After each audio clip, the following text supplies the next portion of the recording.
So now we switch over to English, and we welcome our first speaker here today. We're going to have this really informal. They're kind of no formal speeches. Maybe each one of them will just introduce themselves a little bit. So we have Kasha Jacqueline Nabagesera from Uganda, and we have Paula, who is the chairman of the how would you say it in English? We call it the National Queer Organization. The National Queer Organization. And then we have Margit Steinarsdóttir, who is, well, that's an even harder one. What would you call your? Director for the Icelandic Human Rights Center. Perfect, okay. Please, if you could maybe start with just a couple of minutes, each one of you, maybe Paula, you would start. And then we'll just turn this into questions and answers and comments from the arena. Please. Thank you. Well, I can talk for as long as you like, but I'll try to be quick. So my name is Paula. I became the president of the National Queer Organization in Iceland just last month. And over there is our treasurer, who just also came onto the board. It's a fresh group of people that are there now.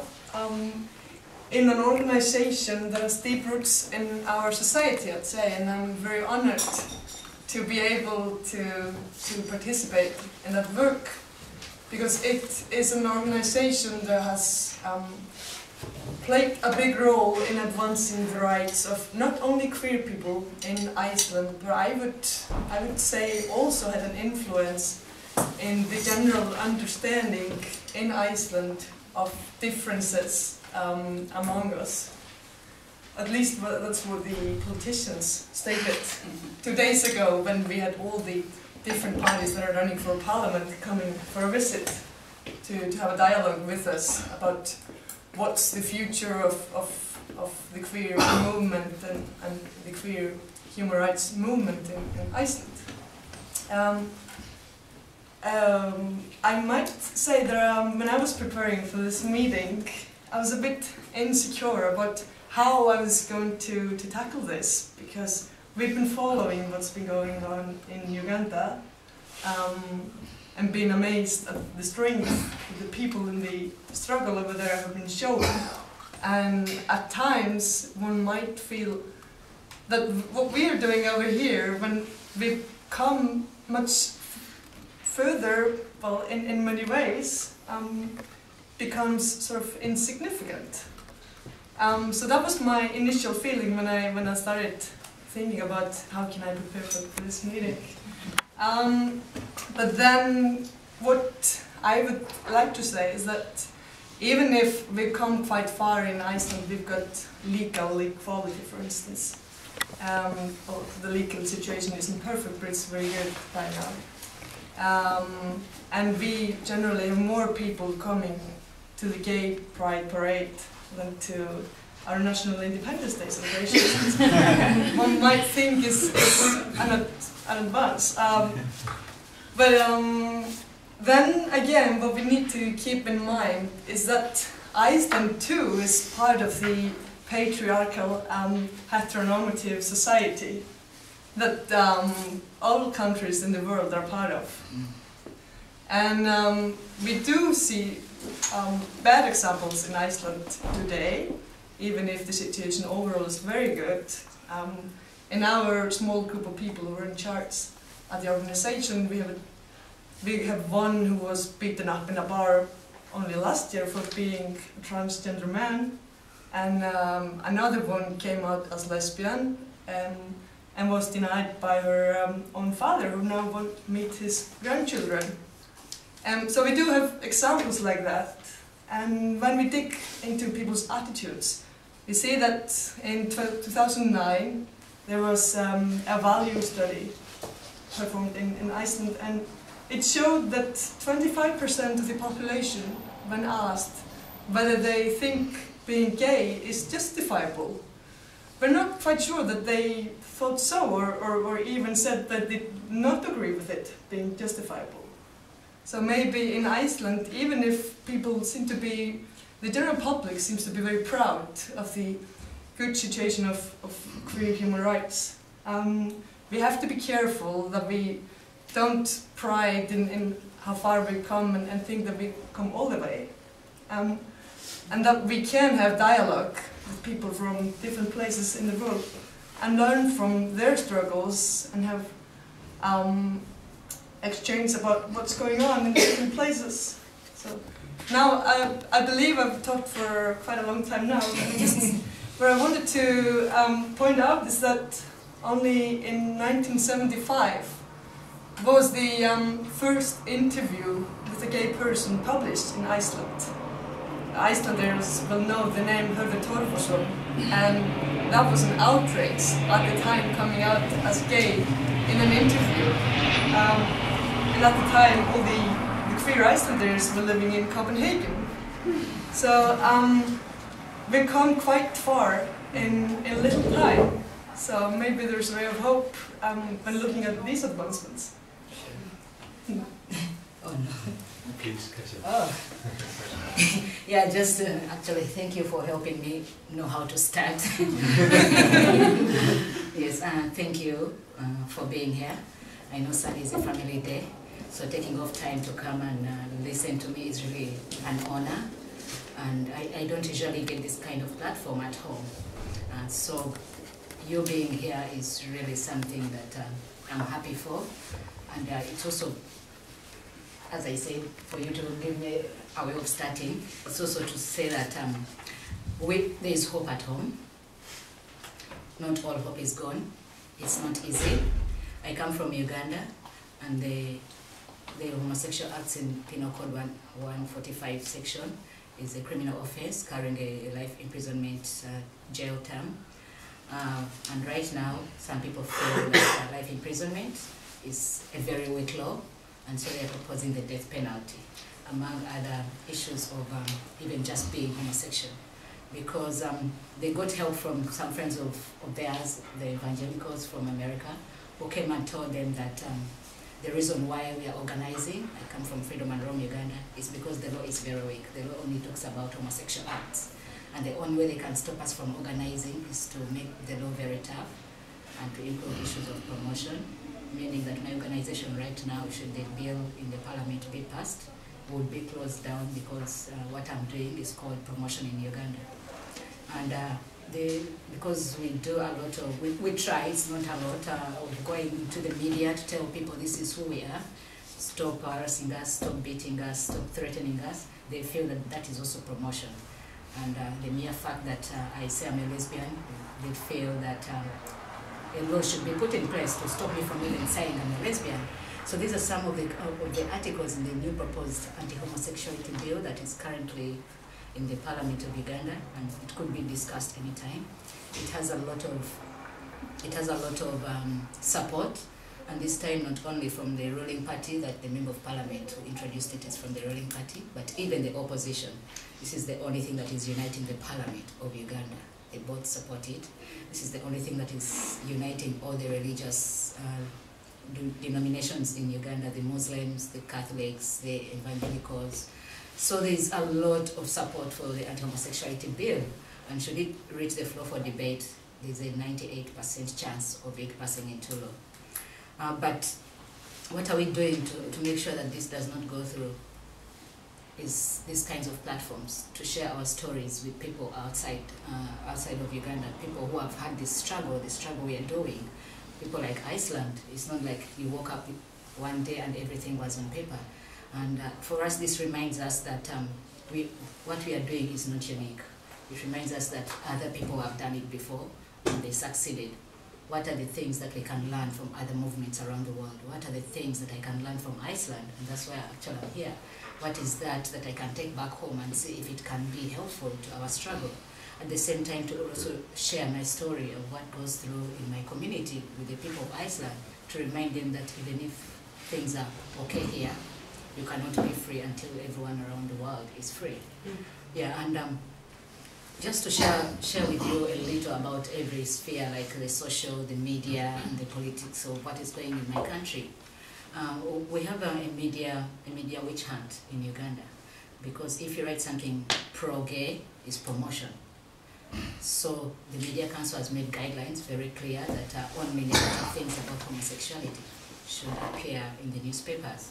And so because now the media feels that they can do anything with impunity because the state is protecting them, there's a witch hunt. Tabloids have come out to expose perceived homosexuals or LGBT people. We've seen media's writing about people who they suspect of recruiting children into homosexuality.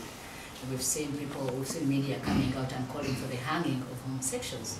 And we witnessed that in 2010 when a new tabloid came out in Uganda and published suspected homosexuals and put people's pictures, wrote about the addresses where to find them, the places where they stay, the types of cars they drive, the places of work. And one of the persons, my colleague, dear friend, who was on front paper, 3 months later was murdered in cold blood. And this media went out with impunity. What we did was to take it to the court. And the court ruled in our favor that this isn't acceptable. Because even if they are gay, you do not have the right to call for their hanging. You know, you cannot incite violence in the public. It's against the law. Well, we succeeded in that, but the damage had already been caused. Because when that media came out, we had to relocate 38 people from their villages after one of our colleagues' house was burnt. They thought he was in the house and they burnt it, but fortunately he was not in. We saw lots of people being beaten on the streets. We saw people, because it's illegal to be homosexual in Uganda, or of course it's homosexual acts according to the law, but the mere fact that you're homosexual, people target you. And so some people are forced to live double lives. They're forced to marry and they have children. So most of these people are exposed in this tabloid, and their children were bullied in schools because they were saying your father is a homosexual, your father is this.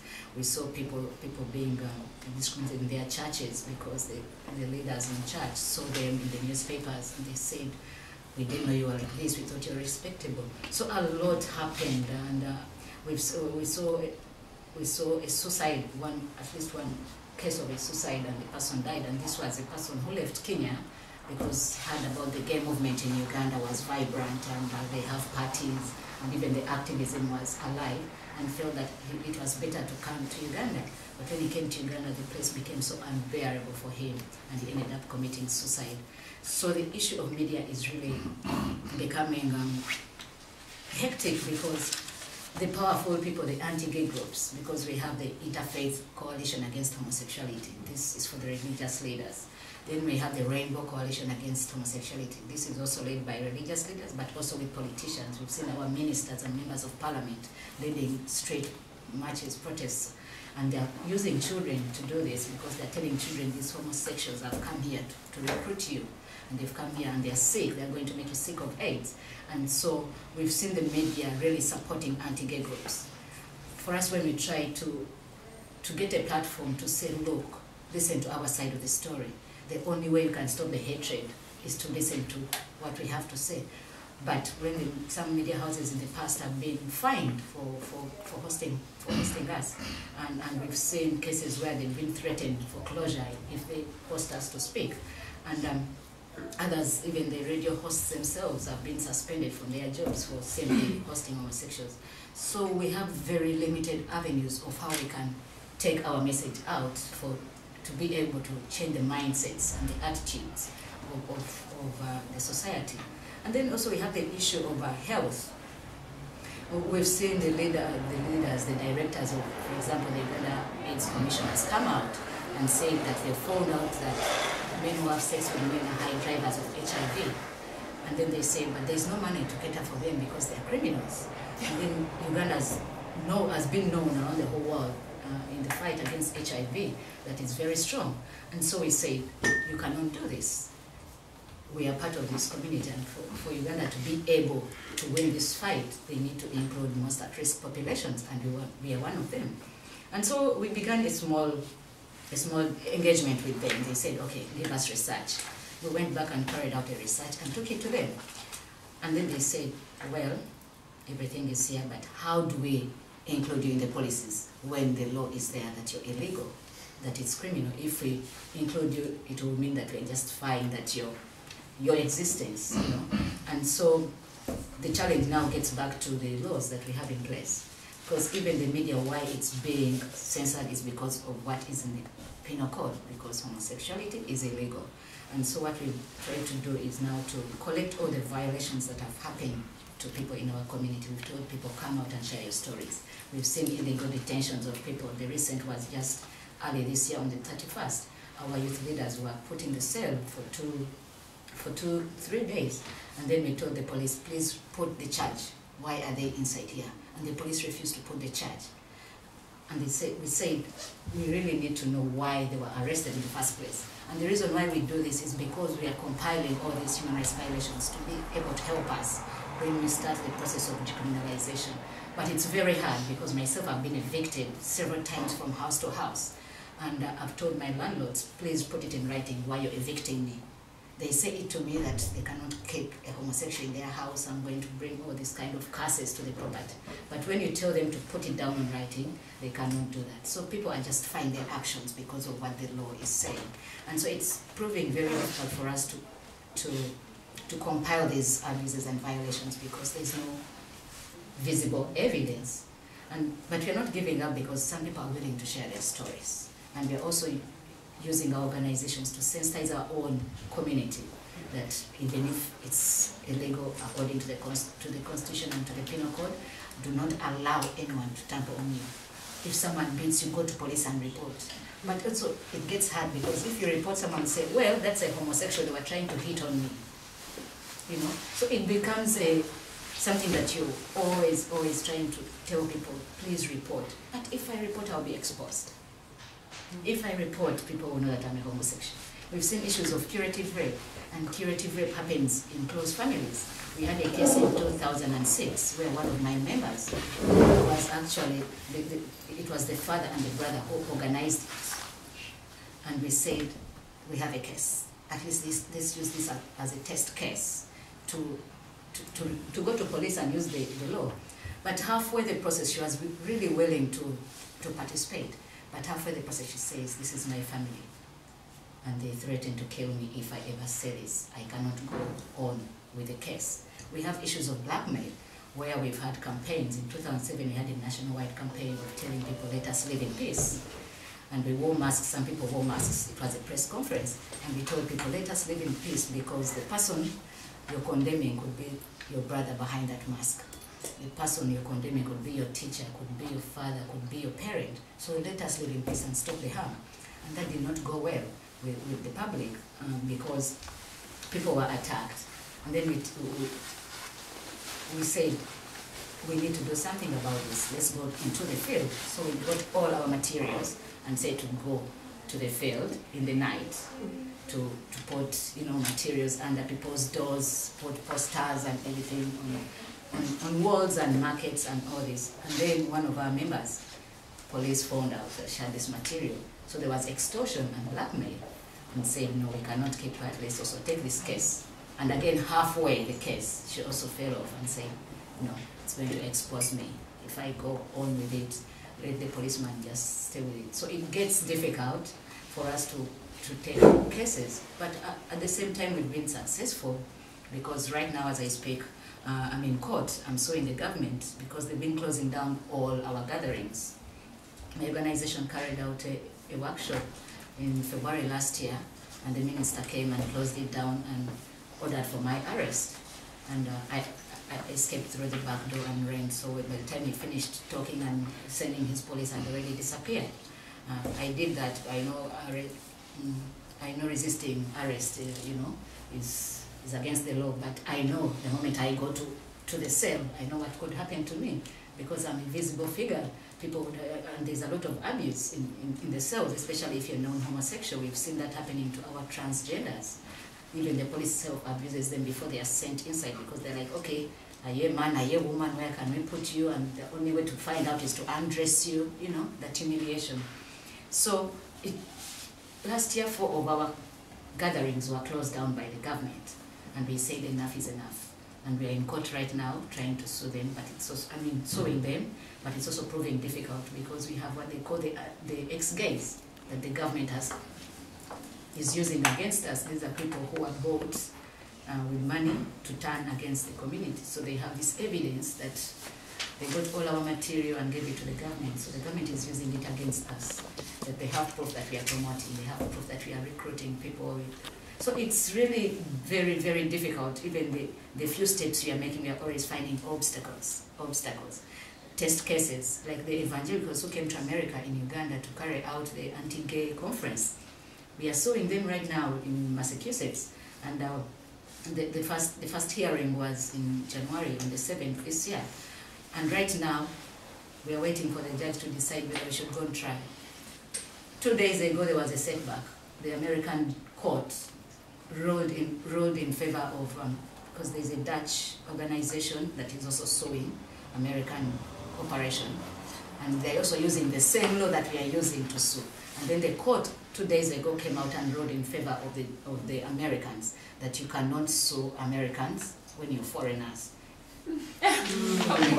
Yes, that's the law we are also using. We're using the alien tort statute to sue the Americans who came to Uganda.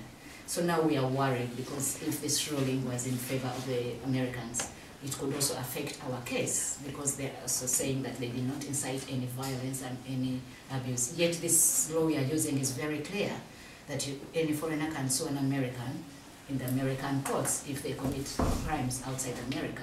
So now that's another setback, a challenge we are facing, because we thought that if we go to trial, this case would send a very strong warning to Americans that you cannot just use your power to do anything to other countries. And we've seen what is happening in Russia. These same evangelicals we are suing, the same people who went to Russia and also had this kind of conferences.